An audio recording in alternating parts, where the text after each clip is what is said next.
Here are the stories we're covering this week in the Category 5.tv newsroom. We'll explain the latest threat, dubbed Meltdown and Spectre. Lithium-ion batteries in HP notebook computers and mobile workstations that are not customer replaceable are being recalled. We'll tell you which products are affected, so stick around. Remember the VTech hack we reported on back in 2015? The FTC has finally reached a settlement deal with the toymaker.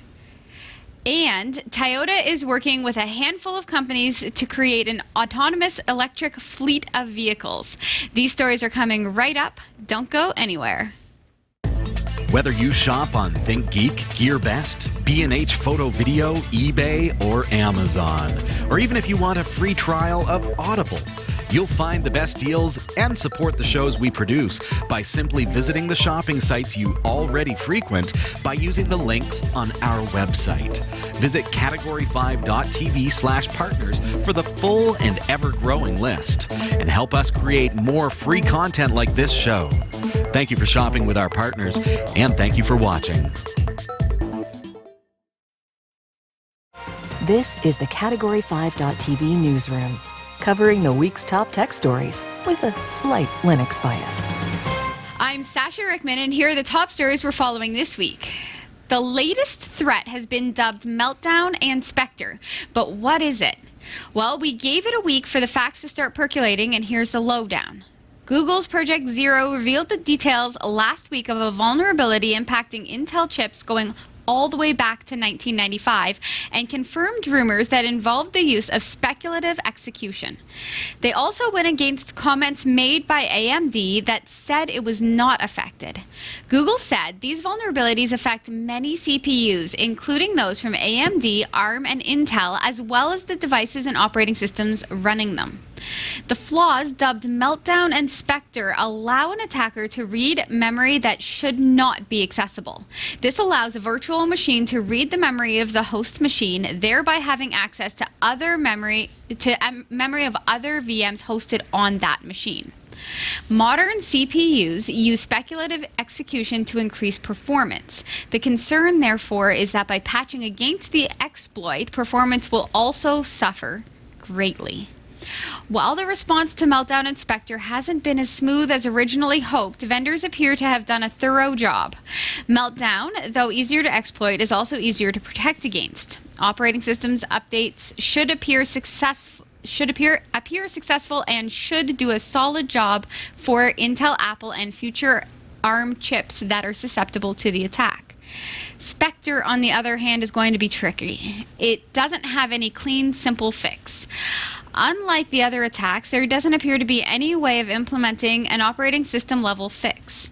Appropriate application level fixes is in all likelihood going to require lots of manual effort by developers. Longer term, it seems likely that Meltdown will recede into the distance, an annoyance perhaps, but fully patched and protected against, while the rather more subtle Spectre is going to be with us for some time. The best thing we can do for now is update our systems to get the latest OS patches and watch it as the story continues to unfold. Wow, well... This is an interesting one. Yeah, it absolutely is. Now, I wonder why Meltdown and Spectre. Like, how do they come up with these sorts of strange names? Because it wouldn't be as fun to call them banana and chocolate. Right. It's the chocolate. I don't know. Meltdown seems ominous. Spectre doesn't seem that bad to me. Wait till you encounter it. Yeah, that's true. Now, what I find so interesting is that there doesn't appear to be a way to fix... Sorry, was it Spectre that they can't fix? Without doing just software fixes. There's no way to get into the basics. It makes me wonder if this is going to open the door to some sort of a lawsuit that they've permanently made some computers and networks vulnerable, and as such, they're on the hook for the hardware to fix. Like, it opens the door to that kind of stuff. Where would it end, though? This is certainly that is the big question. Beginning. Yeah. This is the beginning of that story. No doubt there will be updates to follow. This is not. Yeah, and we'll see what kind of firmware patches come out. How right now it's still very speculative how much performance is going to be impacted by the fixes. Yeah. So I guess we'll just have to stand by and see. Exactly. Now, lithium-ion batteries in HP notebook computers and mobile workstations that are not customer replaceable are being recalled. The recall involves certain lithium-ion batteries compatible with HP notebook computers and mobile workstations. The affected batteries were sold with the notebook computers and mobile workstations and were also sold separately as replacement batteries. Approximately 2,600 affected batteries were sold in Canada, 50,000 in the United States, and 1,900 in Mexico. The recalled batteries were sold over a 2-year period from December 2015 to December 2017 at various retail locations and online. The problem is that the battery can overheat, posing a potential burn and fire hazard. The company has not received any reports of incidents or injuries in Canada. In the United States, the company has received 8 reports of overheating batteries and 1 report of injury. And in Mexico, the company has received 1 report of battery overheating and no reports of injury. This recall affects several models of HP, Envy, Pavilion, ZBook, X360, ProBook, and more. So make sure you review the HP battery recall website to see if you're affected. The product name can be found by utilizing the keyboard shortcut Function and Escape or on the barcode label on the bottom of the notebook PC. Wow. So... Now, would an overheating battery melt the computer potentially? Sure, plastic computer, why not? So it could set it on And fire. the battery chassis is usually plastic, right? Yeah, that's Right. true.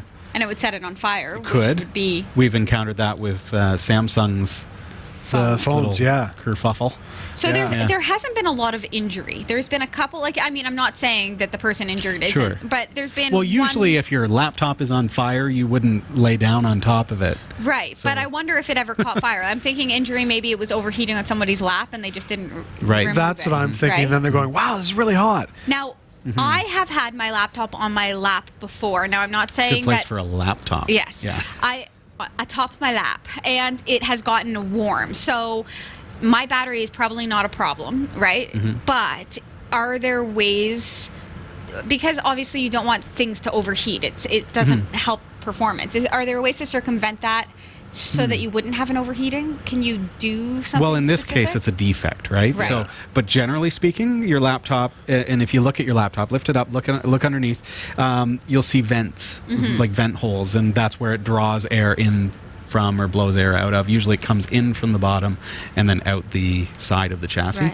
So if you're sitting on like a blanket and you've got it on the bed or something like that and it's unable to draw air in, Right. it can actually overheat. So that can cause damage So to the internal You components. can get little stands for underneath your laptop. Yeah, Some right. of them come powered. like a bamboo stand. Yeah, or one- Some of exactly. them have fans, yeah? Yeah. So, I mean, there's ways around it just to allow some airflow. Okay.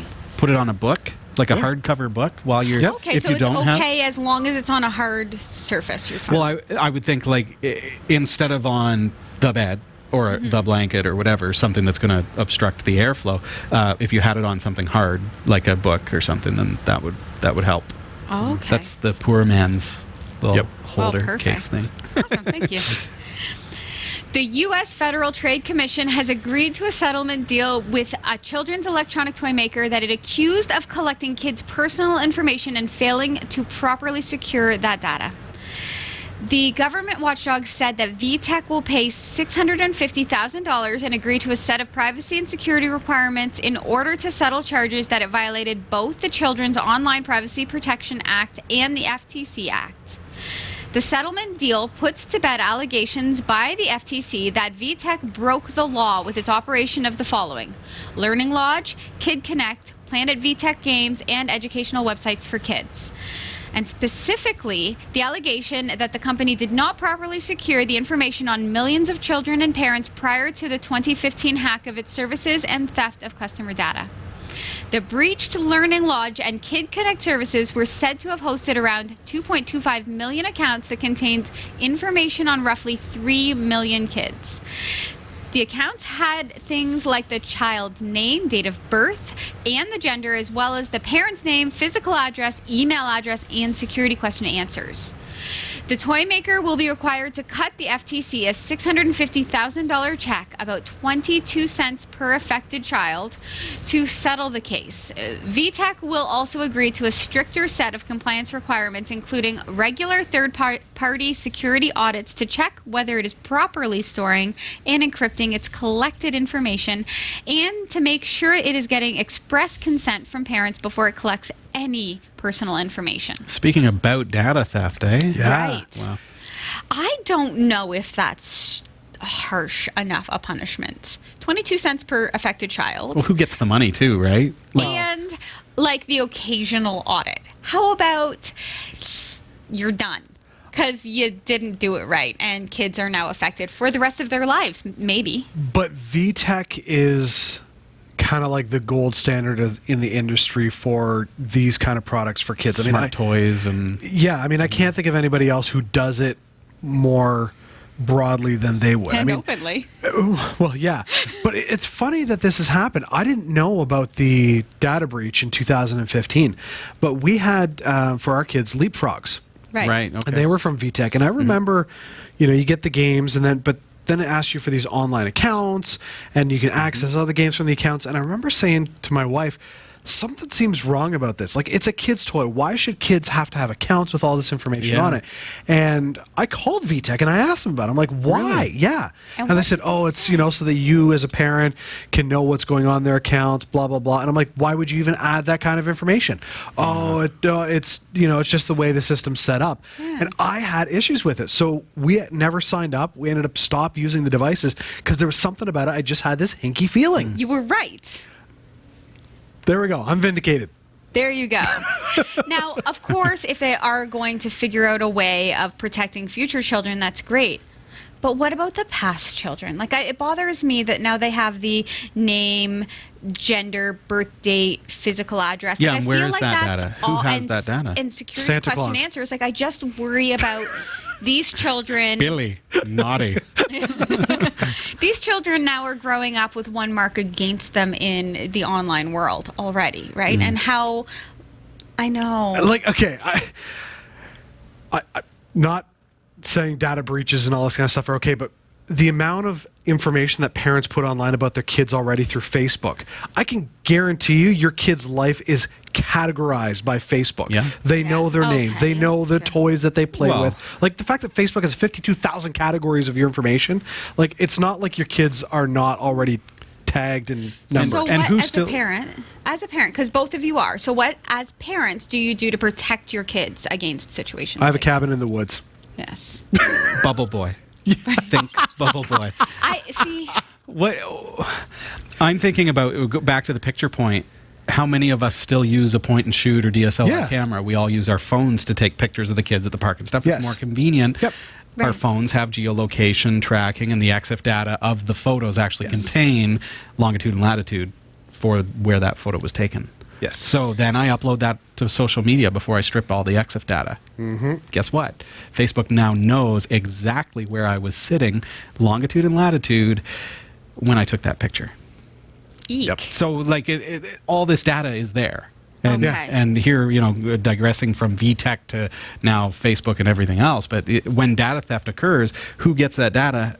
How do they aggregate it? What do they use it for? Mm-hmm. And these are children. We need to protect the children. And So what do you do? To a certain degree, when it comes to the online culture and the Internet of Things, you can only go so far when you have to trust that there's another company who's doing what's right. yeah, a lot of it is trust. Yeah. A lot of it's trust. So, but it's being smart. Don't get careless with that information. Yeah, get to that point where you're like Jeff and say, something's a little fishy about I was this. not in Russia today. Just do a dual personality for each of your children. Your name is Jeff right now because we're in real life, but online your name is something else. Samantha. I don't know. Do you have more for us? Yeah, I Oh, certainly yeah? do. Sweet. Toyota has partnered with a number of companies to form the e-Pallet Alliance, which is a group intended to help guide its transformation as a mobility services company and to determine how it will make use of its new e-Pallet vehicle platform. E-Pallet is a modular driverless vehicle intended to suit a number of purposes all at once. The initial group of companies includes Uber, Didi, Mazda, Amazon, and Pizza Hut. They will be working together to help guide the direction of Toyota's concept vehicle, the e-Pallet, and how it develops and supports the mobility services it offers to companies as a result. Toyota discussed this as a way to help build a common platform that all businesses and companies can use as a plug-and-play open platform for building out their own mobility services, which they can then offer to consumers. For example, Amazon could use the vehicles for parcel deliveries and Pizza Hut could use them for pizza deliveries. The vision from Toyota is a vast one that would ultimately see its vehicles deployed as a fleet of flexible service vehicles that can switch from logistics to delivery to passenger travel as part of a large autonomous electric network. Toyota plans to launch the e-Pallet and the early results of its partnership with the Alliance at the Tokyo Olympics in 2021. So, here's the thing. With these vehicles, deliveries will have to change their definition because obviously a car cannot bring a pizza to your door. Why not? And Amazon cannot put Bring a package me a pizza car. to the step from the car. So now it's going to be in part, I think, part of the person, like the recipient of the delivery is going to now have to take a more active part in the situation. Like maybe meet the car at the road, or maybe it'll be like the Pizza Hut ice cream truck that drives down the road and then people just flag it to stop when you want a pepperoni pizza. I don't know. It's going to have to be different. Absolutely, yeah, and I think the technology is we're gonna see it evolve overnight, and we've seen this in through the stories in San Francisco about the small robots and things. Yeah, there's no need for a driver, so you don't need to build it based on the old car model, right? So if you could really do away with the driver's seat, then why not? Why not have it something that shows up and uses NFC to detect when you approach it to take the pizza, and then it charges your card, and done. Seems all right to me. Yeah. So I don't know, maybe I'm just thinking about the people factor. This is going to wipe out an entire industry of jobs. But somebody has to put that pizza in the car. No, they don't. Not necessarily. Conveyors. Yeah. That's true. Robots. Like, who needs to even make the pizza anymore? Oh, now there won't be any cross-contamination because that's human error. College students everywhere are not going to have school money anymore. Like, how many college students do deliveries for pizza and stuff just to make a couple extra bucks? So they need to learn how to fix autonomous cars. We're doing a full circle now. It's all trade. Yeah, but yeah, I mean, there's going to be a lot. I mean, I love the advancement we make in technology, but there's also the people factor of it. And the other thing I can't help but wonder is what happens when something goes wrong. You order pizza, but instead, nope, you just got that $10,000 fossil watch that somebody else ordered because the machine screwed up. Where's the liability on that? I don't know. There's not people involved, so I don't think there'll be mistakes. I'm not too sure about that. Come on now. I don't. We're gonna have to. Everybody's searching for examples. I want to search for examples.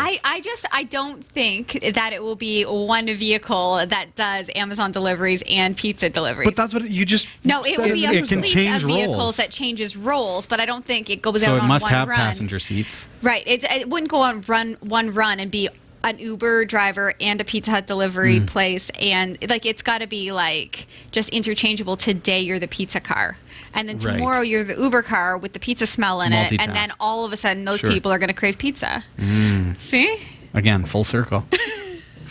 Nice. Yeah.